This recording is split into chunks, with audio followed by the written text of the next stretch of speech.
So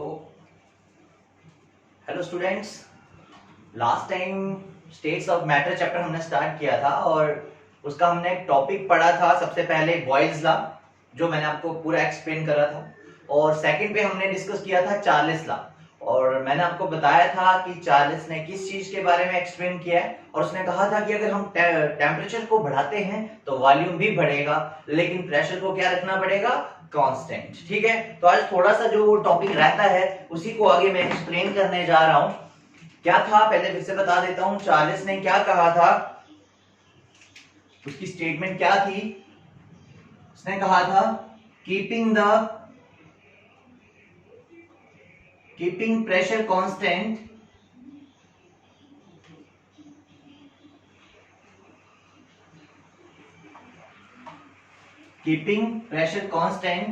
volume increases with rise in temperature. ठीक है, कि जैसे जैसे आप टेम्परेचर बढ़ाओगे वैसे वैसे वॉल्यूम बढ़ेगा जब टेम्परेचर बढ़ाओगे। ठीक है, लेकिन आपको प्रेशर को क्या रखना है यहां पे, कांस्टेंट। ठीक है, तो हम एक काम करते हैं, कोई गैस कंसीडर कर लेते हैं और उस गैस का let us consider a gas, let us consider a gas with volume B1 at temperature T1। ठीक है, if we rise the temperature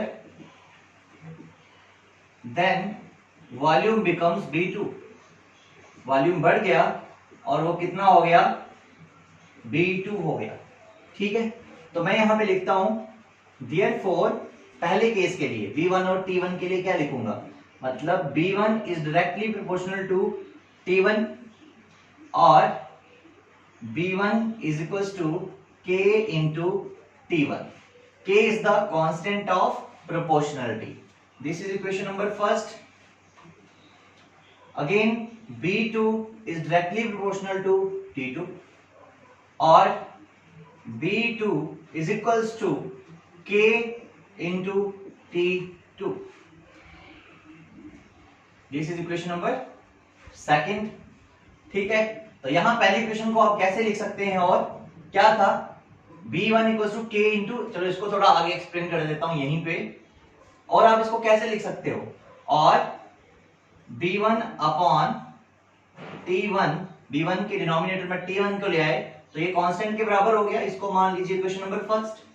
और B2 upon T2 is equals to K, this is equation number second. मतलब B1 और T1, B1 bye T1 constant है और B2 bye T2 भी constant है। अब दोनों को ऐसा लिख सकते हैं, from equation number first and second, B1 upon T1 is equals to B2 upon B3 is equals to K, और K क्या है बेटे, कांस्टेंट है। ठीक है, इसका मतलब B1 upon T1, B2 upon B3, sorry B2 upon T, यहां T आएगा, B2 upon T2, B1 upon T1 equals to B2 upon T2 equals to B3 upon T3 equals to B4 upon T4 equals to Bn upon Tn, हमेशा ही constant ही रहेगा।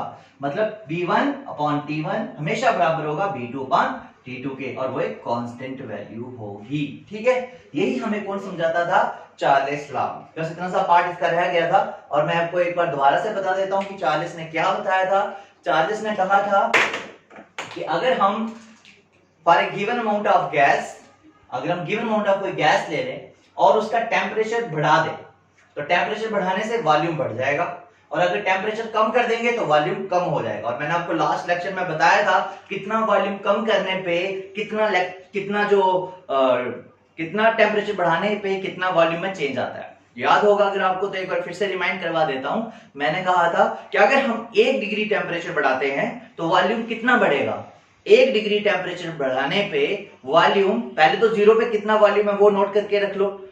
जितना volume 0 पे होगा 1 degree बढ़ाने पे उसका 1/273 पार्ट बढ़ जाएगा। ठीक है, तो ये मैंने आप लोगों को डिस्कस किया था। तो आप इसका एक स्क्रीनशॉट ले लीजिए।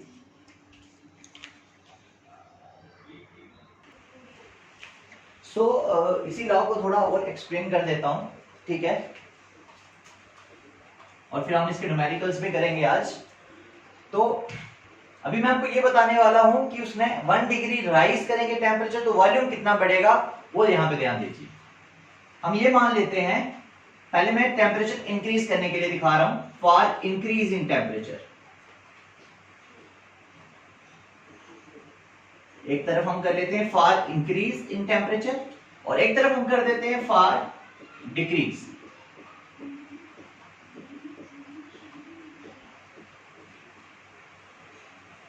ठीक है, तो for increase and for decrease ये मान लेते हैं कि जब टेम्परेचर आपका 0 डिग्री सेल्सियस था उस टाइम पे वॉल्यूम था B0। यहां भी ये लिखता हूं, जब टेम्परेचर 0 डिग्री सेल्सियस था उस टाइम पे वॉल्यूम था B0। ठीक है, फिर हमने 1 डिग्री टेम्परेचर बढ़ा दिया प्लस 1 डिग्री सेल्सियस, तो वॉल्यूम कितना बढ़ेगा ध्यान दीजिएगा। जब हमने 1 डिग्री टेम्परेचर बढ़ाया 0 पे कितना वॉल्यूम था पहले वो लिख लो, B0 था। अब इसका 1/273 पार्ट बढ़ा दो, मतलब इसमें प्लस कर दो, कितना 1/273 ऑफ B0, मतलब B0 का इतना पार्ट बढ़ जाएगा, मतलब 0 पे जितना वॉल्यूम था उसका 1/273 पार्ट बढ़ जाएगा। अगर 2 डिग्री कर दें तो तब हम लिखेंगे B0 प्लस 2/273 इंटू B0। अगर हम 3 डिग्री बढ़ा दें तो कितना हो जाएगा, B0 प्लस 3/273 इंटू B0। इस तरह से टेम्परेचर बढ़ाने पे वॉल्यूम बढ़ता जाएगा। यहां पे माइनस करते हैं, कम करते हैं, तो देखो T -1 डिग्री सेल्सियस पे कितना हो जाएगा, तो B0 minus 1/273 of B0 minus 2 degree कर दिया, 2 डिग्री टेम्परेचर कम कर दिया, तो कितना हो जाएगा B0 माइनस 2/273 इंटू B0। और अगर हम -273 डिग्री सेल्सियस कम कर दें, इतना कम कर दिया टेम्परेचर, तो पता क्या होगा, देखो B0 माइनस 273/273 इंटू B0, ये और ये कैंसिल, और B0 माइनस B0 0। इसका मतलब -273 डिग्री सेल्सियस एक ऐसा टेम्परेचर होता है, it is a hypothetical condition. ठीक है, सिर्फ सोच सकते हैं, प्रैक्टिकली ऐसा होता नहीं है। ये एक ऐसा हाइपोथेटिकल टेम्परेचर है जिस टेम्परेचर पे गैस का वॉल्यूम 0 हो जाता है, और इसको बोलते क्या है, इसको बोलते हैं एब्सोल्यूट जीरो। एब्सोल्यूट जीरो बोलते हैं इसको। ठीक है, एब्सोल्यूट जीरो मतलब -273 डिग्री सेल्सियस जिसपे गैस का वॉल्यूम कितना हो जाता है, 0 हो जाता है, मतलब गैस सीज हो जाती है। ये आप लोगों को याद रखना है। तो इंक्रीज करेंगे अगर हम एक टेम्परेचर तो वॉल्यूम इंक्रीज होगा, सिंपल है। कितना इंक्रीज होगा भाई, 0 पे कितना था उसका 1/273 हर डिग्री के लिए बढ़ जाएगा और हर डिग्री के लिए उतना कम भी होता जाएगा। अगर हम यहाँ पे 273 बढ़ा दें तो क्या होगा, प्लस 273 डिग्री सेल्सियस, तो B0 प्लस 273/273 इंटू B0, ये कैंसिल, ट्वाइस B0 हो जाएगा, मतलब डबल हो जाएगा। तो माइनस पे -273 पे 0 हो जाता है और प्लस 273 पे डबल हो जाता है। ठीक है, इसका एक ग्राफ भी है जो आपको याद रखना है हमेशा, क्योंकि ये पॉइंट उस ग्राफ में आएगा, एब्सोल्यूट जीरो उसमें आएगा। देखो सबसे पहले तो आप इसका एक स्क्रीनशॉट ले लीजिए।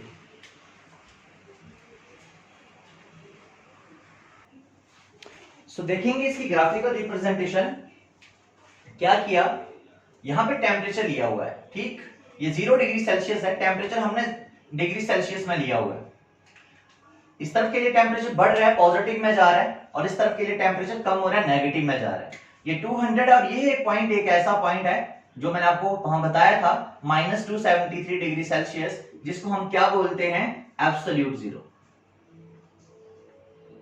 और इसके आगे नेगेटिव में बनाने का कोई मतलब नहीं रह जाता, क्योंकि इसके आगे तो गैस का वॉल्यूम जीरो हो जाता है। अब देखो जैसे जैसे आगे की तरफ टेम्परेचर बढ़ रहा है वैसे वैसे वॉल्यूम भी बढ़ रहा है। ये है जीरो, जीरो पे कितना वॉल्यूम है, ये वॉल्यूम है, तो इसको हम B0 लिख देते हैं कि भाई टेम्परेचर जीरो पे जो वॉल्यूम था उसको हमने B0 लिख दिया। तो ये आगे की तरफ बढ़ रहा है। क्यों बढ़ रहा है ये आगे की तरफ, क्योंकि आगे टेम्परेचर इंक्रीज हो रहा है, वॉल्यूम भी इंक्रीज हो रहा है। बात समझ में लगी।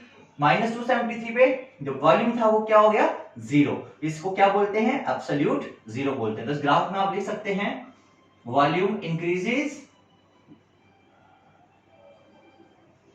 With rise in temperature. ठीक है, फॉर एवरी 1 डिग्री राइज, याद रखने का तरीका, 1 डिग्री राइज के लिए कितना वॉल्यूम बढ़ेगा, जितना जीरो पे है उसका 1/273 पार्ट। ठीक है बेटे, तो ये थी इसकी ग्राफिकल रिप्रेजेंटेशन। तो यहां पे आपका चार्ल्स लॉ मैं खत्म करता हूं। अब इसके न्यूमेरिकल्स हम लोग करेंगे, जल्दी से इसको भी आप नोट कर लीजिए।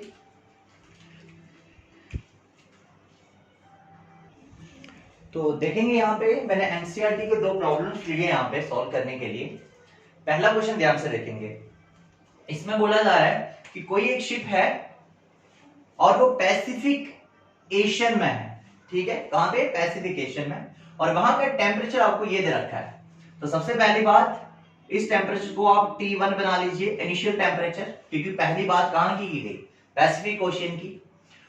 और बोल रहे हैं कि पैसिफिक, यहां पे एक शिप लेके पैसिफिक ओशियन में गए, वहां पे टेम्परेचर इतना था, और वहां पर जाके हमने एक बैलून फुला दिया, उसमें एयर डाल दी, और उसका कितना वॉल्यूम है, 2 लीटर। तो मतलब हमें B1 भी पता चल गया, B1 आ गया 2 लीटर। फिर बोल रहे हैं what will be the volume. अब बताओ बाद में क्या वॉल्यूम होगा, मतलब ये वाला वॉल्यूम कौन सा है, B2 है। What will be the volume when ship reaches Indian ocean. जब शिप वापस इंडिया आ जाएगी तो बताओ वहां पर कितना वॉल्यूम होगा, और वहां पर टेम्परेचर दिया होगा आपको, तो ये हो गया कौन सा टेम्परेचर, T2। सबसे पहला काम है, जो टेम्परेचर है ये सेल्सियस में दे रखे हैं और क्वेश्चन हम केल्विन में करते हैं, तो केल्विन में टेम्परेचर कन्वर्ट करो। कैसे करेंगे, देखो T1 करेंगे पहले। T1 कितना दिया आपको, 23.4 डिग्री सेल्सियस। तो इसको कैसे कन्वर्ट करेंगे, इसमें 273 ऐड कर देंगे, 23.4 प्लस 273, तो ये कितना आता है, ऐड हमारा करने के बाद मैंने लिखा नीचे टेम्परेचर कितना आएगा, 296.4 आता है, 296.4 आता है, ऐड कर दिया। उसके बाद ये केल्विन में कन्वर्ट हो चुका। T2 कितना है, कितना दिया हमको, सेकंड टेम्परेचर कितना दिया, 26.1 डिग्री सेल्सियस दे रखा है। ठीक है, तो 21.6 डिग्री सेल्सियस जो है इसको केल्विन में कर दो, 26.1 प्लस 273, तो कितना हो जाएगा ये, 273 प्लस 26.1, 639, 729 एंड 299 पॉइंट कितना था,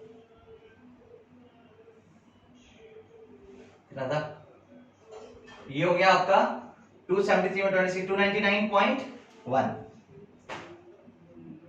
ठीक है, ये आ गया आपका केल्विन में। तो दो चीजें पता चल गई, T1 भी और T2 भी। अभी क्या पता करना है आपको, वॉल्यूम। तो B1 तो आपको दे रखा है, कितना है बेटे, B1 2 लीटर, 2 लीटर आ गया B1, और B2 कितना है वही तो निकालना है। अब यहाँ पे हम सिंपल फॉर्मूला अप्लाई करेंगे। कौन सा फॉर्मूला था, याद है आपको, अभी तो बताया था, B1 upon T1 equals to B2 upon T2, बस यही फॉर्मूला लगा देना है। B1 कितना है, B1 है हमारा 2 अपॉन T1 कितना है 296.4 इक्वल्स टू B2 कितना है वही तो निकालना है, अपॉन T2 कितना है 299.1, तो यहां से B2 निकाल देंगे, और B2 आपका यहां पे आएगा अप्रोक्सीमेटली 2 के बराबर आएगा, 2.0 या कुछ ऐसा, तो 2 लीटर आ जाएगा, 2.018 इसका एक्चुअल आंसर है, 2.018 लीटर। क्लियर है? तो इस तरह से हम इस क्वेश्चन को सॉल्व कर रहे हैं। अब ये वाले क्वेश्चन पे आ जाओ। ये तो बहुत सिंपल है, मैंने आपको ग्राफ में भी बनाया था कि कितने टेम्परेचर पे गैस का वॉल्यूम डबल होता है, प्लस 273। जब हम 273 डिग्री बढ़ा देते हैं, प्रूव करके बताओ। तो सिंपल करना है आपने क्या, V1 upon T1 equals to V2 upon T2, ठीक है ना? क्या बोला हुआ है, वॉल्यूम डबल हो जाएगा। पहले तो हम ये मान लेते हैं कि B1 हम B मान लेते हैं, ठीक है बेटे?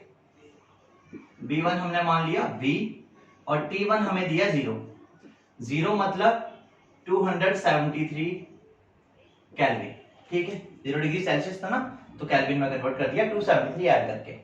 अब B2 डबल करना है, ट्वाइस B, और T2 हमको निकालना है। तो करो solve. B1 upon T1 equals to B2 upon T2।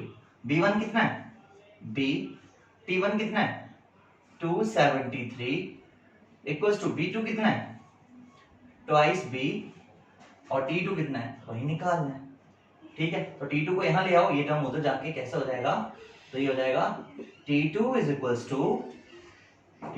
To twice B into 273 upon 273, तो क्या था, अरे सिंपल है ये तो 273 ही आ जाएगा।